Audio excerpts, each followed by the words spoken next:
Hello friends, welcome to Ramzan samayal. இன்னைக்கு morning breakfast எப்பவும் போல் இட்லி தோசைன்னு இல்லாமல் இந்த மாதிரி முளைக்கட்டிய பச்சை பயிரில் பிரேக்ஃபாஸ்ட் செஞ்சு கொடுங்க. குழந்தைங்களுக்கு ரொம்பவே ஆரோக்கியமானதாக இருக்கும். அது மட்டும் இல்லை, முளைவிட்ட பயிர்கள் குழந்தைகளுக்கு சுறுசுறுப்பு கொடுக்கக்கூடியது. அனைத்து விதமான போஷாக்கும் அதில் ரொம்பவே நிறைஞ்சு இருக்கும். மார்னிங் பிரேக்ஃபாஸ்ட் இந்த பச்சை பயிறு அடை எப்படி செய்யலான்றது தாங்க பார்க்க போகிறோம். வாங்க வீடியோக்குள்ளே போகலாம். ரம்ஜான் சமையலை இதுவரைக்கும் சப்ஸ்கிரைப் பண்ணாத நண்பர்களாக இருந்தால் ப்ளீஸ் சப்ஸ்கிரைப் பண்ணிக்கோங்க. பக்கத்தில் இருக்கக்கூடிய பெல் ஐகானை கிளிக் பண்ணிங்கன்னா என்னுடைய வீடியோக்கள் உடனுக்குடனே. பச்சை பயிறு அடை செய்ய ஆரம்பிக்கலாம். அதுக்கு ஒரு மிக்ஸி ஜாரில் 2 கப் அளவுக்கு முளைக்கட்டிய பச்சை பயிரை சேர்க்கிறேன். இதை இங்கிலீஷில் ப்ரௌட்ஸ்ன்னு சொல்லுவாங்க. 1 ஸ்பூன் சோம்பு, 1/2 ஸ்பூன் சீரகம், கொஞ்சமாக கருவேப்பிலை சேர்க்குறேன்.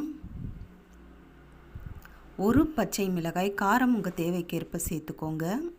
சின்னதளவுக்கு இஞ்சி துண்டு சேர்த்துருக்கேன். உப்பு 3/4 ஸ்பூன் சேர்த்துருக்கேன். பெருங்காயம் ஒரு 1/2 ஸ்பூன் சேர்த்துக்கோங்க. அந்த வீடியோ கிளிப்பிங் மிஸ் ஆகிடுச்சு. இப்போ பாருங்கள், நல்லா மிக்ஸி ஜாரில் இந்த அளவுக்கு கரகரப்பாக அரைச்சி எடுத்திருக்கேன். இதோட ஒரு வெங்காயம் கட் பண்ணி சேர்க்குறேன். ஆல்ரெடி நம்ம அரைக்கிறதுலேயே எல்லாமே சேர்த்ததால் வெங்காயம் சேர்த்தா தண்ணீர் விட்டா மாதிரி ஆகிடும் இன்னும்.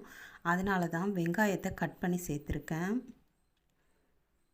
தண்ணீர் எதுவும் சேர்க்காம தாங்க அந்த பச்சை பயிரை அரைச்சிருக்கோம். இப்போ வெங்காயமும் அரைத்த விழுதையும் நல்லா கலந்துட்டேன். தோசைக்கல் நல்லா ஹீட்டான பிறகு தேவையான அளவுக்கு ஆயில் ஊற்றுறேன். உங்களுக்கு நெய் விருப்பமாக இருந்தால் நெய் கூட நீங்கள் ஊற்றலாம். சின்ன சின்ன அடைகள் போண்டு நான் இதை ஊற்றி எடுத்துக்கிறேன். இந்த இடத்துல நான் என்ன மிஸ்டேக் பண்ணிட்டேன்னா, கைகளால் எடுத்து ஒரு அடை தட்டுறேன். நீங்கள் ஒரு கரண்டியில் எடுத்து தட்டும் போது உங்களுக்கு ரவுண்ட் ஷேப்பில் ரொம்பவே அழகாக கிடைக்கும். இது பார்த்திங்கன்னா காலையில் பிரேக்ஃபாஸ்ட்டாகவும் தரலாம், மார்னிங் கொடுக்கலாம். ரொம்ப ஹெல்த்தியான ரெசிபின்னு சொல்லலாம். இந்த மாதிரி நீங்கள் குட்டி குட்டி அடையாக சுட்டு தரும்பொழுது இதை விரும்பி சாப்பிட்ருவாங்க.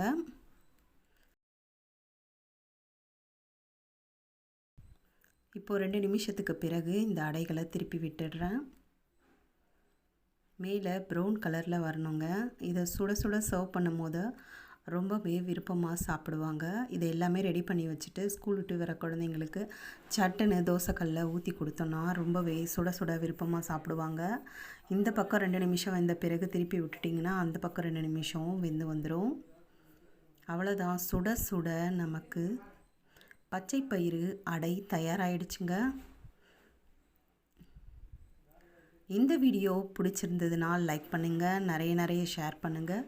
மறக்காமல் ரம்ஜான் சமையலுக்கு சப்ஸ்கிரைப் பண்ணி நம்ம மற்ற வீடியோக்களையும் பாருங்கள். எப்படி வந்திருக்குன்னு பார்க்கலாம்.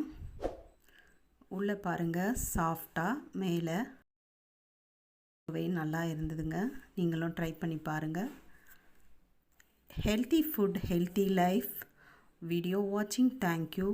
நெக்ஸ்ட்டு ஒரு வீடியோவில் சந்திக்கலாம். பாய்.